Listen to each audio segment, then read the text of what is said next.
Point 2. Do not seek revenge. Bible teaching.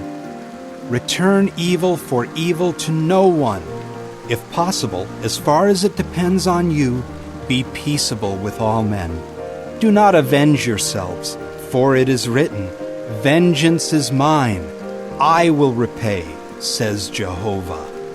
Romans 12:17-19. What it means. Although it is natural to feel angry when we have been wronged, God does not approve of our taking revenge. Rather, He urges us to wait on Him because He will soon right all wrongs. What you can do. When imperfect humans take revenge, it perpetuates the cycle of hatred. Therefore, if someone has offended or harmed you, do not retaliate.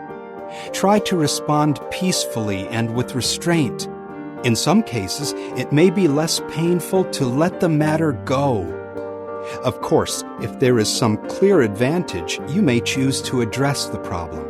For example, in cases where you are the victim of a crime, you may choose to report the crime to the police or other authorities. What if there does not seem to be a peaceful way to solve the problem? Or what if you have already done all you can to solve it in a peaceful way? Do not take revenge. That will likely make the situation worse. Rather, break the cycle of hate. You can learn to trust in God's way of resolving the problem. Rely on Him, and He will act in your behalf. Psalm 37, 3-5. Real-life experience. Adrian overcame feelings of revenge. As an adolescent, Adrian became a hate-filled street fighter out for revenge. He relates, I was often involved in gunfights, and several times I ended up covered with blood and was left for dead on the street. Adrian began to study the Bible when he was 16.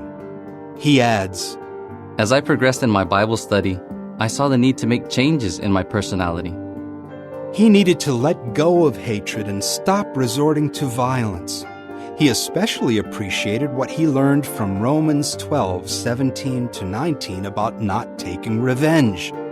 He says, I came to accept that Jehovah will take care of injustice in His own way and time. Little by little, I overcame my violent lifestyle. One evening, Adrian was attacked by a former rival gang. The leader shouted, "Defend yourself!" Adrian admits, I felt a very strong urge to retaliate. but instead of retaliating, he said a brief prayer to Jehovah and left the scene. Adrian continues, The next day, I encountered the gang leader by himself. Vengeful anger welled up in me. But again, I silently begged Jehovah to help me control myself. To my surprise, the youth came right up to me and said, Forgive me for what happened last night. The truth is, I would like to become like you. I want to study the Bible. How glad I was that I had been able to control my anger. Thanks to that, we began to study the Bible together.